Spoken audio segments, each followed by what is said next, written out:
बोर्डाच्या on screen marking प्रणालीतील कथित विसंगती प्रकरणी दिल्ली उच्च न्यायालयाने केंद्र सरकार आणि CBSEला नोटीस बजावली आहे.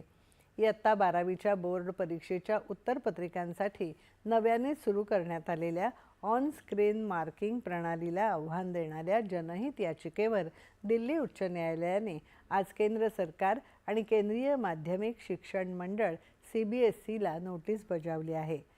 न्यायमूर्ती नीना बन्सल कृष्णा आणि न्यायमूर्ती मधु जैन यांच्या खंडपीठाने National Students Union of India NSUIने दाखल केलेल्या याचिकेवर केंद्र सरकार आणि CBSEकडून प्रतिसाद मागवला आहे.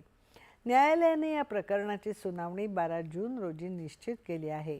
या जनहित याचिकेत CBSEने अवलंबलेल्या डिजिटल मूल्यांकन प्रणालीच्या निष्पक्षता, पारदर्शकता आणि विश्वासार्हतेवर प्रश्नचिन्ह उपस्थित करण्यात आलं.